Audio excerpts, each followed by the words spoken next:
How you going? Great to be talking with you again. If you've read anything recently about personal development, moving to a better space for yourself, coaching, any kind of turf where people are talking about moving from one space to another and improving on the way, you'll read stuff about visualization. But did you know that there are actually two types of visualization?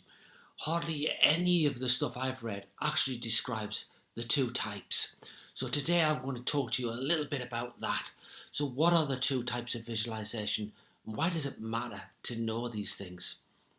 So first of all, when we're talking about visualization, number one mistake people make is they think it's simply about closing your eyes, creating a picture in your head of whatever it is that you desire to occur in the world. And then that's it, done. All you've got to do every now and again is close your eyes, paint this picture. And part of the challenge is the word itself, visualization. So again, I repeat, what people think they're doing is close their eyes, create an image in their head, job done. But in fact, to truly use visualization, so to use the science that we know actually works, you're using all five senses. So when you create this image in your head, it also includes what can you smell, what can you feel, what can you taste, what can you touch, as well as what can you see. So in every realm, you're creating this whole world inside your head.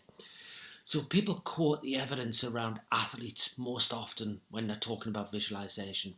And they say that some of our top elite athletes use visualization as part of their training programs. And absolutely they do, that's right. But they don't just create a picture, they incorporate all five senses.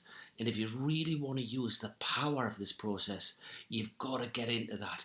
You're rehearsing in your head. So a better way to describe visualization is mental rehearsal.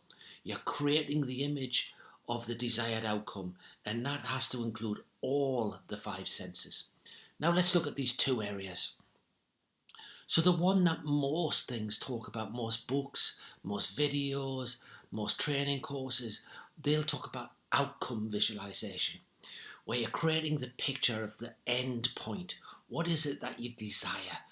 Hopefully they're telling you it generated with all five senses, but the focus is always on you're at the point of success. And that's great. And lots of elite athletes do use that process. But there's also another form of visualization that works just as well. And that's process visualization. So the first one is outcome visualization. I'm creating an image or a mental rehearsal of the end point. Process visualization is I'm creating a rehearsal of the steps I'll need to take to get there. So some people can't allow themselves to create that mental picture, that mental rehearsal of the end point. It's too big a leap for them and they can't believe it. They can't create a realistic rehearsal in their head because it's too big a jump for them. But they can create the steps on the way. So that's called process visualization. What will I have to do to get there? What am I committed to? So if you're going to use visualization, you can use it two ways. Outcome visualization, which is I look at the end point, and process visualization, which is I mentally rehearse the steps on the way. But remember, it is mental rehearsal, which includes all the five senses. That's what the science tells us works. Take care. Cheers.